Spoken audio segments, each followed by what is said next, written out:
Science and wonders జరిగే స్థలం దేవుని యొక్క మందిరంలో మనం చూస్తుంటున్నాం. అద్భుత కార్యములు, ఆశ్చర్య కార్యములు జరిగే స్థలము ఆ యొక్క దేవుని మందిరం. ప్రియులారా, దేవుని మందిరంలో దేవుడి యొక్క నివాస స్థలం ఉంటుంది. అక్కడ దేవుడు మనతో మాట్లాడతాడు. అద్భుత కార్యములు, ఆశ్చర్య కార్యములు జరిగే స్థలము మరి ఆ యొక్క దేవుని మందిరం. దేవుని నామకు మహిమ కలుగును గాక. దేవుని యొక్క మందిరము అనే ఒక ప్రత్యేకమైన వాక్య ధ్యానాన్ని మనం ధ్యానం చేసుకుందాం.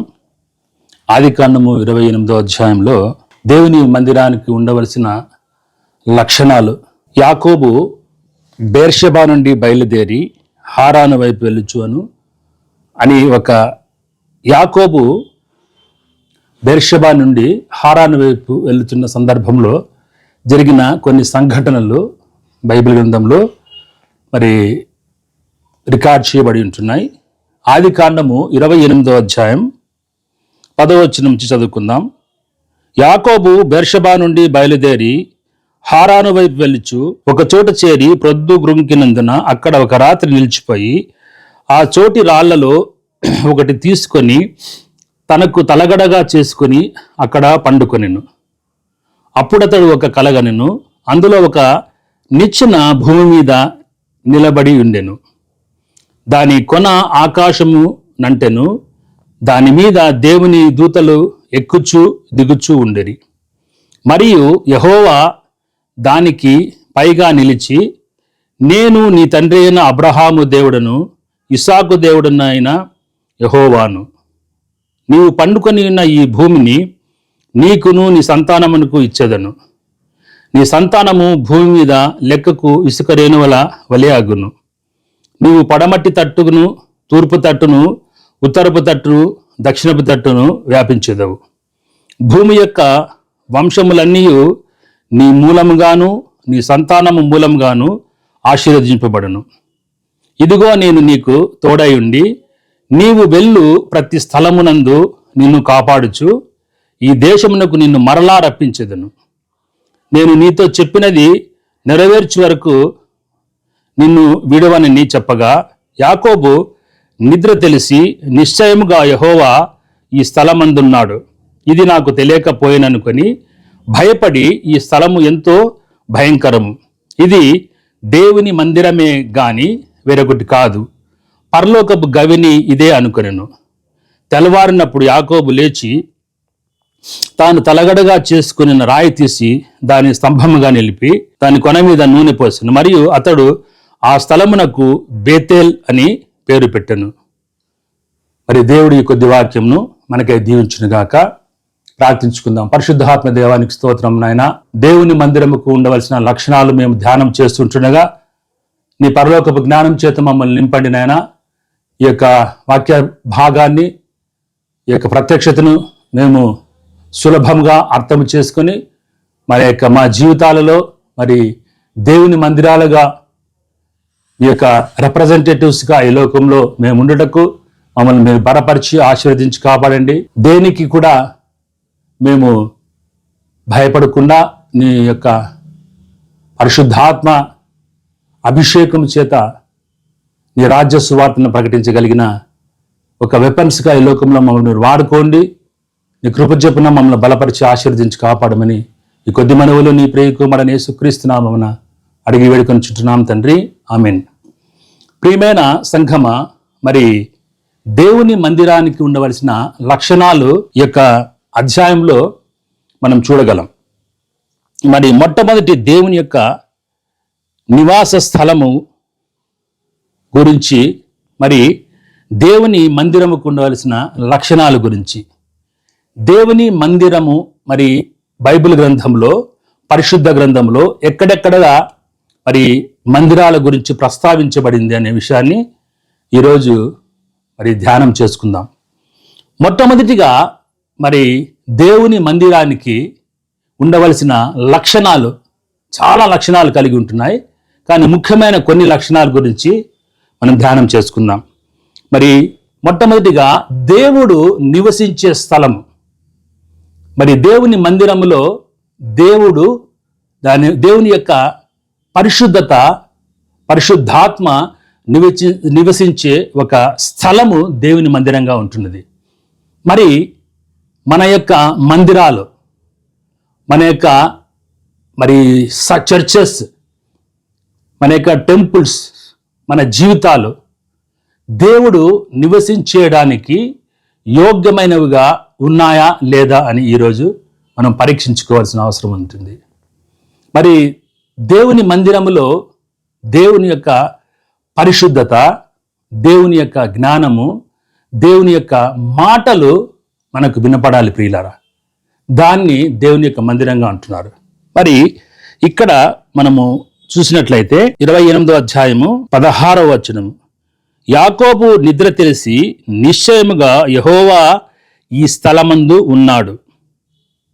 మరి యాకోబు ఆ యొక్క కల కరిన తర్వాత, నిద్ర లేచిన తర్వాత మరి యాకోబు ఒక దర్శనంలో అనుకుంటున్నాడు, నిశ్చయముగా ఈ స్థలమందు మరి దేవుడు ఉంటున్నాడు, యెహోవా ఈ స్థలమందు ఉంటున్నాడని మరి అనుకున్నాడు.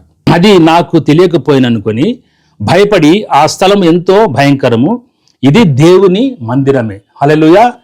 మరి ఎక్కడైతే దేవుని యొక్క నివాస స్థలానికి యోగ్యమైన స్థలం ఉంటుందో అది దేవుని మందిరంగా పిలువబడుతుంది. దేవుని మందిరముగా పిలువబడిన చోట దేవుడు నివసిస్తాడు. కాబట్టి మొట్టమొదటి లక్షణము, మందిరానికి ఉండవలసిన మొట్టమొదటి లక్షణము, దేవుడు నివసించగలిగిన స్థలమై ఉండాలి. రెండవదిగా దేవుడు మాట్లాడే స్థలం.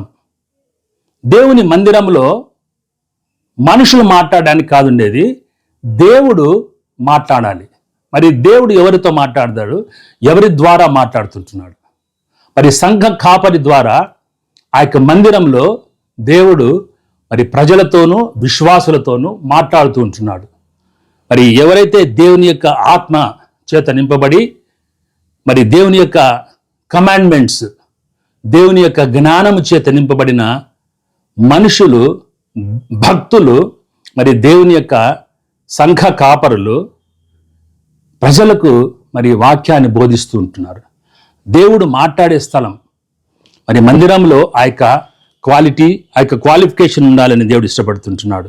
మరి ఇక్కడ 13వ వచనం, మరియు యెహోవా దానికి పైగా నిలిచి, నేను నీ తండ్రి అయిన అబ్రహాము దేవుడను ఇసాకు దేవుడను అయిన యెహోవాను, నీవు పండుకొనిన్న ఈ భూమిని నీకు నీ సంతానంకి ఇచ్చేదను, నీ సంతానము భూమి మీద లెక్కకు ఇసుక రేణువుల వలెగను, నీవు పడమటి తట్టుకును, తూర్పు తట్టుకును, ఉత్తరము తట్టుకును, దక్షిణపు తట్టుకును వ్యాపించదవు. భూమి యొక్క వంశములన్నీ నీ మూలముగా, నీ సంతానం మూలంగా ఆశీర్వదింపబడను.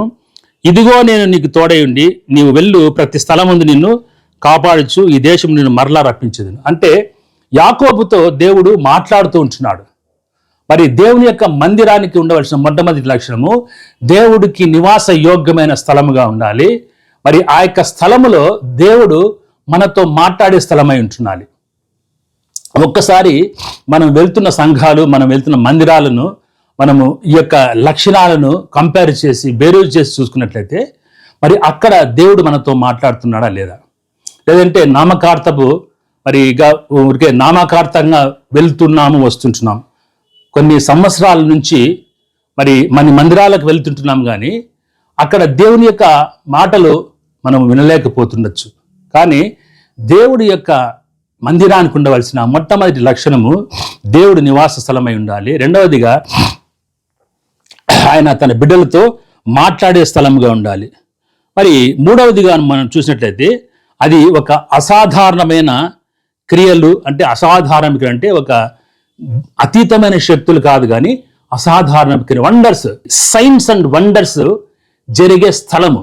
ప్రపంచంలో ఎక్కడ కూడా మరి థియేటర్స్లో కావచ్చు, లేదంటే సినిమా హాల్స్లో, కుటుంబాలలో ఆ యొక్క సైన్స్ అండ్ వండర్స్ కానీ మనం చూడము. దేవుని యొక్క అద్భుతాలు మనం చూడాలంటే దేవుని యొక్క మందిరంలో మనం చూస్తుంటున్నాం. అందుకే ఇక్కడ 28:12లో దాని మీద దేవుని దూతలు ఎక్కుచూ దిగుచూ ఉండేది. అప్పుడు ఒక కలగనెను, అందులో ఒక నిచ్చెన భూమి మీద నిలబడి ఉండెను, వారి కొన ఆకాశం అంటెను, దాని మీద దేవుని దూతలు ఎక్కుచూ దిగుచుండరి. మరి ఒక అద్భుతమైన ఒక క్రియ అక్కడ చూస్తుంటున్నాం. అంటే మానవుడు మరి దేవునికి మధ్యలో ఇక్కడ దేవదూతలు, అంటే అద్భుత కార్యములు, ఆశ్చర్య కార్యములు జరిగే స్థలము ఆ యొక్క దేవుని మందిరం. ప్రియులారా, దేవుని మందిరంలో దేవుడి యొక్క నివాస స్థలం ఉంటుంది. అక్కడ దేవుడు మనతో మాట్లాడతాడు. మూడవదిగా అద్భుత కార్యములు, ఆశ్చర్య కార్యములు జరిగే స్థలము మరి ఆ యొక్క దేవుని మందిరం.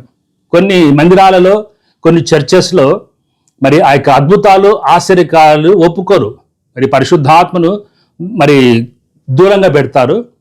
అంతేకాకుండా అద్భుతాలు జరిగే, ఆశ్చర్యక్రియలు జరిగే మరి మందిరాలను మరి ఎగతాళిగా మాట్లాడే సంఘాలు కూడా ఈ కాలంలో ఎన్నో ఉంటున్నాయి. కానీ దేవుని యొక్క మరి మందిరానికి ఉండవలసిన ముఖ్యమైన లక్షణంలో ఇదొక లక్షణము. మరి అద్భుత కార్యములు, ఆశ్చర్య కార్యములు ఆ యొక్క మందిరాల్లో జరుగుబడుతూ ఉండాలి. మరి నాలుగవదిగా అది పరలోకపు గవినిగా ఉండాలి. మనం ఇక్కడ చూసినట్లయితే 17వ వచనము, భయపడి ఈ స్థలం ఎంతో భయంకరము, ఇది యెహోవా మందిరమే గాని వేరొకటి కాదు, పరలోకపు గవిని ఇదే అనుకొనెను. హల్లెలూయా. పరలోకపు గవిని అంటే the gateway of haven. Gateway of haven.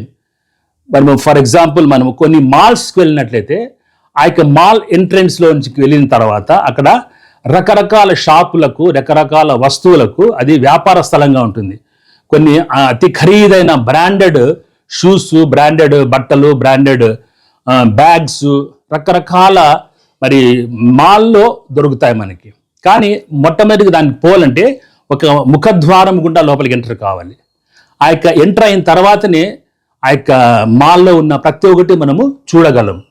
అట్లా మనము పరలోకపు గవిని అంటే పరలోకానికి వెళ్ళవలసిన ఆ యొక్క ముఖద్వారము మందిరానికి ఉండవలసిన లక్షణం. ప్రియులారా, మందిరానికి వచ్చిన వారికి పరలోకపు పట్టణము యొక్క, పరలోకపు యొక్క మరి సంతోషము, పరలోకపు యొక్క పరిశుద్ధత మనము పరిచయం చేసే వ్యక్తులుగా ఉండాలి. మందిరాలలో అలాంటి క్వాలిటీ, అలాంటి క్వాలిఫికేషన్స్, అలాంటి లక్షణం కలిగి ఉండాలని దేవుడు ఇష్టపడుతున్నాడు. మరి పరలోకపు గవినిగా మనము మందిరాలను తయారు చేసి మరి ఇతరులకు, ఈ లోకస్తులకు, అన్యులు మరి మందిరాలకు వచ్చినప్పుడు మరి ఆ యొక్క మందిరము ద్వారా మనము పరలోకాన్ని వారికి పరిచయం చేసే ఒక పరిశుద్ధమైన వాతావరణాన్ని మనము కలిగి ఉండడమే దేవుడు ఇష్టపడుతుంటున్నాడు. మరి అట్టి మరి పరలోకపు గవినిగా మన మందిరాలు ఉంటున్నాయా లేదా సరి చూసుకోవాలి. తర్వాత 5వదిగా చూసినట్లయితే భద్రత. ఆ యొక్క మందిరాలలో ఒక సేఫ్టీనెస్, ఒక భద్రత కలిగి ఉండేది. ఎందుకంటే మరి ఆ యొక్క చివరి వచనంలో మరి భద్రత గురించి మనము చూసినట్లయితే యాకోబు మరి ఆ యొక్క కలలో ఒక ప్రొటెక్షన్, ఒక భద్రతని కనుగొన్నాడు. కాబట్టి దేవుని యొక్క మందిరాలకు వెళ్ళినప్పుడు మన కుటుంబాలకు, మనకు ఒక భద్రత కలుగుతుంది. భద్రత అంటే గన మొట్టమొదటిగా మన పాప శాప జీవితముల నుంచి పాప క్షమాపణ అనే ఒక భద్రత మనకు దొరకాలి. పాప క్షమాపణకు సంబంధించిన విషయాల గురించి మనకు తెలియజేయబడాలి. ఆ యొక్క మందిరానికి, ఆ యొక్క గేట్వే ఆఫ్ హెవెన్లోకి వెళ్ళినప్పుడు, మరి ఆ యొక్క పరలోకపు గవినిలో మందిరంలోకి మనం వెళ్ళినప్పుడు మనకు దొరికే మొట్టమొదటి కాపుదల, ప్రొటెక్షన్ పాప క్షమాపణ అనే ఒక భద్రత మనకు దొరుకుతుంది పిల్లారా. రెండవదిగా మరణ భయం నుంచి ఆ యొక్క దేవుని మందిరంలో మనకు విడుదల దొరుకుతుంది. మూడవదిగా పరిశుద్ధాత్మ దేవుని తాకిడి, పరిశుద్ధాత్మ దేవుని శక్తి మనం పొందుకుంటున్నాం. మరి ఇలాంటి 3 రకాలైన భద్రత కలిగిండేది ఆ యొక్క దేవుని మందిరం. 6వదిగా మనం చూసినట్లయితే మరి దేవుని మందిరానికి మరి దశమ భాగము, మనకు దేవుడిచ్చిన ప్రతి ఒక్క తలాంతులలోనూ దేవుడు మనకిచ్చిన ఆశీర్వాదాలలో దశమ భాగాన్ని దేవునికి అర్పించాలి. మరి ఇక్కడ అదే చూస్తుంటున్నాం. 22వ వచనము, మరియు స్తంభముగా నేను నిలిపిన ఈ రాయి దేవుని మందిరమగును, మరియు నీవు నాకిచ్చు యావత్తులో 10వ వంతు నిశ్చయముగా నీకు చెల్లించదనని మొక్కుకొదను. హల్లెలూయా. మరి ఆ యొక్క దేవుని మందిరానికి వచ్చిన ప్రజలు, దేవుని మందిరానికి వచ్చిన ఆ యొక్క భక్తులు, విశ్వాసులు, దేవుని మందిరాన్ని నమ్మిన వాళ్ళు మరి ఖచ్చితంగా మనకిచ్చిన ఆదాయములో, మనకిచ్చిన ఆశీర్వాదములలో, మనకున్న తలాంతులలో, మనకిచ్చిన ప్రతి ఒక్క సోర్స్ కూడా దేవునివి. కాబట్టి దేవుడు మనకిచ్చిన ఆ యొక్క ఆదాయంలో మనం దశమ భాగము దేవుని మందిరానికి ఖచ్చితంగా అప్పగించాలి ప్రియులారా. మరి ఇలాంటి 6 రకాలైన లక్షణాలు, మొట్టమొదటిగా ఇవన్నీ బేసిక్ ప్రిన్సిపుల్స్, ఒక మందిరానికి ఉండవలసిన బేసిక్ ప్రిన్సిపుల్స్. మొట్టమొదటిగా దేవుడు నివసించడానికి యోగ్యమైనదిగా ఉండాలి. రెండవదిగా దేవుడు మనతో మాట్లాడాలి. మూడవది అసాధారణమైన క్రియలు, అంటే మరి అద్భుత కార్యములు, ఆశ్చర్యకార్యం జరిగే ఒక పరిస్థితి కలిగిన ప్రదేశాన్ని దేవుని మందిరంగా పిలుస్తుంటున్నారు. నాలుగవది మరి పరలోకపు గవిని, గేట్వే ఆఫ్ హెవెన్. మరి ఐదవది దేవుని యొక్క భద్రత, లేదంటే దేవుని యొక్క కాపుదల. మరి పాప క్షమాపణ, పరిశుద్ధాత్మ, మరి తర్వాత మరణ భయం నుండి విడుదల కలిగించే, భద్రత కలిగించేది దేవుని మందిరం. చివరిగా దశమ భాగాలు మనము చెల్లించగలిగిన ప్రదేశము ఆ యొక్క దేవుని మందిరం ప్రియులారా. మరి అలాంటి దేవుని మందిరాలు బైబిల్ గ్రంథంలో మొట్టమొదటిగా మనం చూసినట్లయితే దేవుని నివాస స్థలము బేతెల్. మొట్టమొదటిది ఆ యొక్క బేతెల్. యాకోబు మరి దేవుని మందిరమే గాని వేరొకటి కాదు, పరలోకపు గవిని ఇదే అనుకున్నాను. తెల్లవారినప్పుడు యాకోబు లేచి తాను తలగడుగా చేసుకుని రాయి తీసి దానిని స్తంభముగా నిలిపి దాని కొన మీద నూనె పోసెను. మరియు అతడు ఆ స్థలమునకు బేతేల్ అని పేరు పెట్టాడు. హల్లెలూయా. మరి యాకోబు ప్రయాణం చేస్తూ మరి బెర్షబా నుండి హారాను వైపు వెళుతున్నప్పుడు ఆ యొక్క కలగన్న ఆ యొక్క ప్రాంతము, ఆ యొక్క ప్రదేశాన్ని, ఆ తలగడగా పెట్టుకున్న ఆ యొక్క రాయిని తీసి దాని మీద నూనె పోసి, అంటే అభిషేకించి ఆ యొక్క స్థలాన్ని మొట్టమొదటి దేవుని మందిరముగా దేవుడు యాక్సెప్ట్ చేసిన ఒక ప్రదేశం ప్రియులారా. మరి అక్కడనే దేవుని మందిరం కట్టబడింది. హల్లెలూయా. మరి దేవుని యొక్క మందిరంకు ఉండవలసిన ఆ యొక్క క్వాలిటీస్ కావచ్చు, ఆ యొక్క క్వాలిఫికేషన్స్ అన్ని ఆ యొక్క బేతేల్లో మరి దేవుడు మరి యాకోబుకు తన యొక్క కళ ద్వారా, తన యొక్క స్వప్నం ద్వారా తన యొక్క ప్రత్యక్షతను బయలుపరిచిన స్థలము కాబట్టి మొట్టమొదటి దేవుని యొక్క నివాస స్థలము. మరి రెండవది మోషే నిర్మించిన ప్రత్యక్షపు గుడారం. మరి మోషే నిర్మించిన ప్రత్యక్షపు గుడారంలో కూడా ఆ యొక్క 6 రకాలైన క్వాలిటీస్, ఆ యొక్క 6 రకాలైన క్వాలిఫికేషన్స్ మనం చూస్తాం. మరి ఇశ్రాయేలీయులు ప్రయాణం వెళ్తూ ఉన్నప్పుడు మరి దేవుని యొక్క ప్రత్యక్షపు గుడారాన్ని మధ్యలో పెట్టుకొని మరి తూర్పు వైపు, పడమర వైపు, ఉత్తరం వైపు, దక్షిణం వైపు ఆ యొక్క 12 గోత్రాలు మరి వారి యొక్క స్థలాలలో ఉంటూ మరి మేఘము నడిపించినట్లుగా వారు ముందుకు వెళ్ళేవారు. మరి దేవుడు నివాసము చేయడానికి ఆ యొక్క ప్రత్యక్షపు గుడారము, మరి లేదంటే ఆ యొక్క దేవుడు నిర్మించిన ప్రత్యక్ష గుడారములో, మందసంలో దేవుడు నివాసము చేయగలిగినాడు పిల్లరా. ఆ యొక్క మందసము మోసుకొని మరి వెళ్ళినప్పుడు వారు ఏ వైపు వెళితే ఆ వైపు వారు ఆ మందసం వెళ్ళినట్లుగా మేఘము వారు చూపిస్తూ, ఆ మేఘాన్ని డైరెక్షన్స్ ప్రకారంగా ముందుకు వెళ్తూ వాళ్ళు ప్రయాణం కొనసాగినట్లుగా మనం చూస్తుంటున్నాం. మరి వారి చుట్టూ భద్రత కలిగి ఉంటున్నారు. దేవుడు వారితో మాట్లాడుతున్నారు.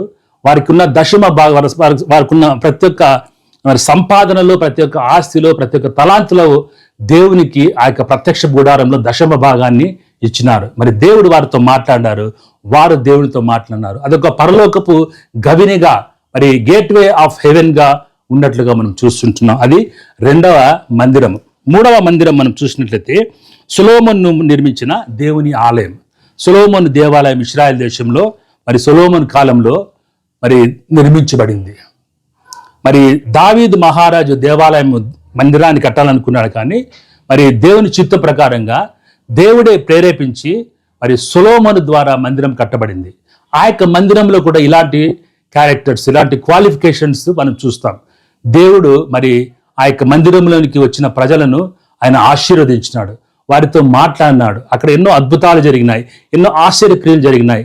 దేవుడు వారిని ఆశీర్వదించిన స్థలము ఆ యొక్క సొలొమోను కట్టిన దేవాలయం. మరి ఇప్పటికి కూడా ఇశ్రాయేలు ప్రజలకు అది ఒక చాలా పవిత్రమైన ఒక ప్రదేశం. వాళ్ళు లిటర్లీగా ఆ యొక్క ప్రాంతంలో మరి దేవుడు ఎన్నో గొప్ప కార్యాలు జరిగించినాడు. మరి ఆ యొక్క ప్రత్యక్ష గుడారంలో దేవుడు జరిగించిన అద్భుత కార్యములు, ఆశ్చర్యక్రియలు కూడా ఆ యొక్క సొలొమోను మందిరంలో మనం చూడగలం. ఆ యొక్క సొలొమోను మందిరం యొక్క వైభవము ఎంతో అద్భుతమైనది ప్రియులరా. అది పరలోకపు గవినిగా ఉన్నది. అక్కడ మరి వారికి ఒక భద్రత కలిగింది. అలాగే అక్కడ వచ్చే ప్రతి ప్రజలు కూడా దశమ భాగాన్ని మందిరంలో చెల్లించినారు. మరి 5వదిగా మనం చూసినట్లయితే యేసు క్రీస్తు మరి ప్రభువుల వారు మరి దేవుని మందిరంగా ఈ లోకంలో ఉంటున్నారు. హల్లెలూయా. యేసు క్రీస్తు ఈ లోకానికి వచ్చినప్పుడు ఆయన ప్రజలతో మాట్లాడినాడు. సృష్టికర్త అయిన దేవుడు మానవుడిగా ఈ లోకంలో ఉన్నప్పుడు ప్రజలతో మాట్లాడినాడు, వారికి బోధించినాడు, పరలోకపు రహస్యాలు వారితో మాట్లాడినాడు. 12 మంది శిష్యులకు దేవుని యొక్క పరలోకపు రాజ్యపు రహస్యాలు, దర్శనాలు, ప్రత్యక్షతలు బయలుపరిచినాడు. ఎన్నో అద్భుతాలు జరిగించినాడు, ఎన్నో ఆశ్చర్యక్రియలు జరిగించినాడు. యేసుక్రీస్తు ప్రభువు ఉన్నప్పుడు ఈ లోకంలో ఉన్నప్పుడు మరి కుంటి వారికి కాలనిచ్చినాడు, గుడ్డి వారికి చూపులనిచ్చినాడు, మరి అంగవైకల్యం వారికి బాగు చేసినాడు, గుని ఉన్న స్త్రీని బాగు చేసినాడు. మరి ఆ యొక్క మరణించిన లాజర్ను మరి లేపినాడు. మరి మరణం మీద ఆయనకి అధికారం కలిగి ఉంటున్నాడు. ఆయన ప్రభువుగా ఈ లోకంలో మన కొరకు జీవించినట్టు తేరా.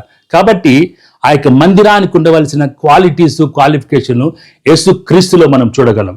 ఆయన పరలోకపు గవినిగా ఈ లోకంలో ఉంటున్నాడు. ఆయన ప్రజలతో మాట్లాడినాడు. మరి ఆయన ఉన్నప్పుడు మరి దశమ భాగాలు కూడా ఆయనకి కానుకలుగా కొంతమంది సమర్పించినప్పుడు ఆయన మరి ఆ యొక్క దశమ భాగం గురించి వారితో మాట్లాడడం జరిగింది.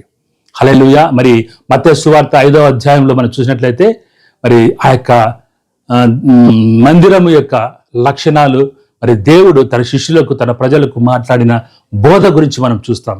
అద్భుతమైన బోధ.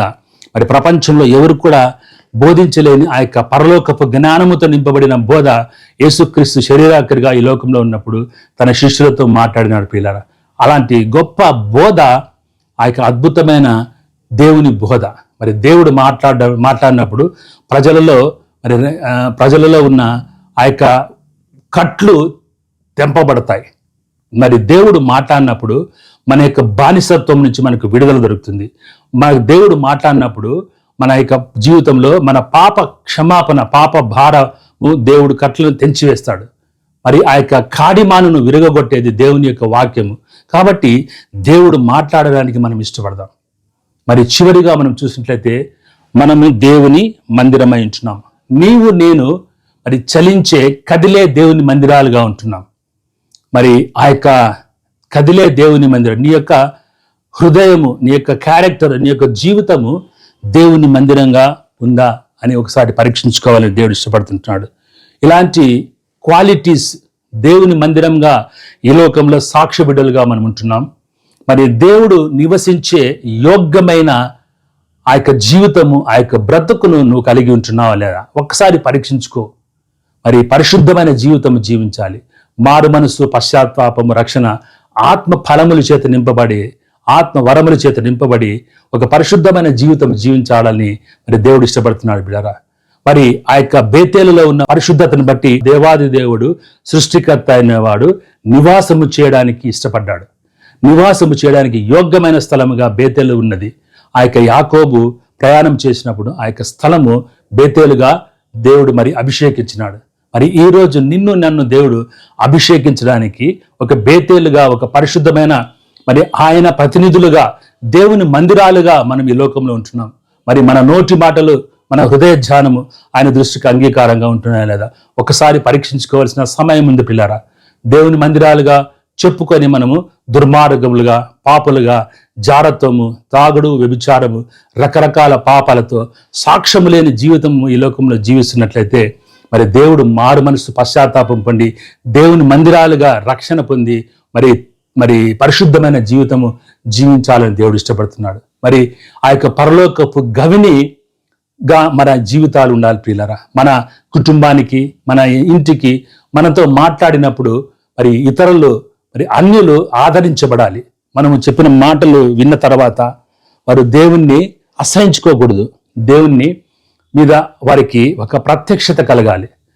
మరి గేట్వే ఆఫ్ హెవెన్, మరి పరలోకానికి నీ యొక్క జీవితము, నీ యొక్క సాక్ష్య జీవితము, నీ యొక్క ఆత్మీయత అనేది ప్రజలు చూస్తుంటున్నారు. ఆ యొక్క ఆత్మీయత నీలో ఉన్నప్పుడు ఆ యొక్క పరలోకానికి రావడానికి వాళ్ళు ఇష్టపడతారు. నీలోను నాలోను మరి ఆ యొక్క నికృష్టమైన పాపశాప జీవితాలు, మరి గర్వము, కోపము, అసూయ లాంటి పనికి మాలిన మరి క్రియలు మనలో ఉన్నట్లయితే వారు అన్యులు మరి ఏ రకంగా మరి దేవుని నమ్ముతారు?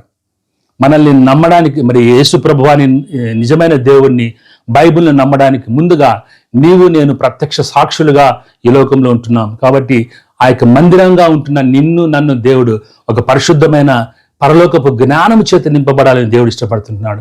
అలాగే మరి భద్రత కలిగించేవారిగా ఉండాలి. నీ దగ్గరకు వచ్చే అన్యులకు నువ్వు భద్రత కలిగించాలి. పాప క్షమాపణ గురించి, పరిశుద్ధాత్మను గురించి, మరి మరణ భయం గురించి వారికి ఒక అవగాహన చెప్పగలిగిన ఒక ప్రత్యక్షత, ఆ యొక్క పరలోకపు జ్ఞానము నీకు ఉన్నప్పుడు మాత్రమే. ఎప్పుడు ఆ రకమైన జ్ఞానము నీకు వస్తుందంటే మరి బైబిల్ గ్రంథాన్ని పూర్తిగా నువ్వు ధ్యానించినప్పుడు, చదివినప్పుడు ఆ యొక్క ప్రత్యక్షతలు నీకు అర్థమవుతాయి. అప్పుడు దేవుడు నీతో మాట్లాడతాడు. కాబట్టి అలాంటి పరలోకపు జ్ఞానము చేత నువ్వు నింపబడాలని దేవుడు ఇష్టపడుతున్నాడు. మరి చివరిదిగా ఆ యొక్క దశమ భాగాన్ని నువ్వు ఇస్తున్నావా లేదా?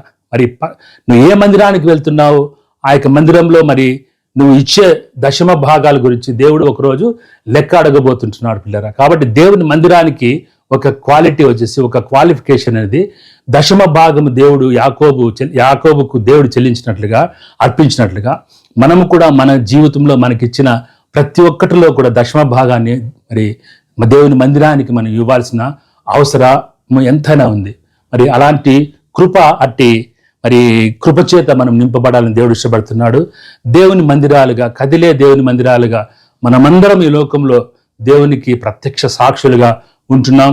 కాబట్టి దేవుడు నివసించే స్థలముగా, దేవుడు మాట్లాడే స్థలముగా, మరి దేవుని యొక్క పరలోకపు గవినికి మన ద్వారా దేవుని పరిచయం చేసే వ్యక్తులుగా, భద్రతను చూపించే వ్యక్తులుగా, మరి దశమ భాగం ఇస్తూ దేవుని ఆత్మ ఫలముల చేత నింపబడి, ఆత్మ వరముల చేత నింపబడి, నీ దగ్గరికి వచ్చినప్పుడు అద్భుత కార్యములు చేయగలిగిన ఆ యొక్క శక్తి, పరలోకపు శక్తి, ఆ యొక్క పరిశుద్ధాత్మ శక్తి నువ్వు కలిగినప్పుడు ఆ యొక్క దేవుని మందిరముగా నీవు పిలువబడతావు ప్రియులరా. కాబట్టి అట్టి కృప, దేవుని మందిరంగా పిలువబడే కృప దేవుడు మనందరికీ కలుగు చేయను కాక.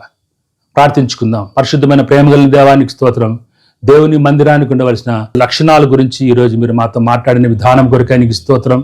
అవునాయనా, మరి మా జీవితంలో మరి దేవుడు నివసించడానికి యోగ్యమైన మరి పరిశుద్ధత మేము కలిగి ఉండాలని ఇష్టపడుతుంటున్నాం. ఆ యొక్క పరిశుద్ధాత్మ శక్తి చేత మమ్మల్ని మీరు బలపరచమని ప్రార్థిస్తున్నాం నాయన. మీరు మాట్లాడినప్పుడు ఆ మాటలు మేము విని ఆ యొక్క ప్రత్యక్షలు మేము అర్థం చేసుకొని ప్రజలతో మాట్లాడడానికి నీ పరలోకపు జ్ఞానం చేత మమ్మల్ని నింపడి నాయన. మా యొక్క జీవితాలలోకి వచ్చిన ప్రతి ఒక్కరికి అద్భుత కార్యములు, ఆశ్చర్యకారములు చేయగలిగిన ఒక పరిశుద్ధాత్మ శక్తిని, పరిశుద్ధాత్మ వరముల చేత మమ్మల్ని నింపండి నాయన. పరిశుద్ధాత్మ ఫలముల చేత నింపండి.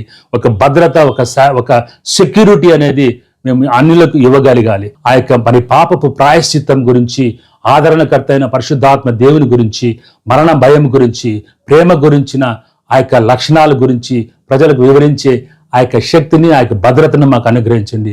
నీకు దశమ భాగం ఇవ్వగలిగిన ఆ యొక్క స్థితిలో మేము ఉండలాగిన, ఇంతవరకు మేము తిన్న డబ్బులు, మేము వాడుకున్న ప్రతి ఒక్క ఆశీర్వాదాలు అతన్ని తిరిగి మీకు అప్పగించడానికి మమ్మల్ని సరిచేసి, మమ్మల్ని ఆయత్తపరిచి మమ్మల్ని భరచండి నాయన.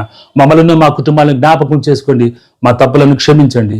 మా నోటి మాటలు, మా హృదయ ధ్యానము మీ దృష్టికి అంగీకారంగా ఉండలాగిన మీ రక్తం చేత కడిగి శుభ్రపరిచి బలపరిచి ఆశీర్దించమని ఈ కొద్ది మనవులు నీ ప్రియ కుమారుడైన యేసుక్రీస్తు నామమున అతి వినయంతో బ్రతిమలాడి అడుగుచుంటున్నాం తండ్రి. ఆమెన్.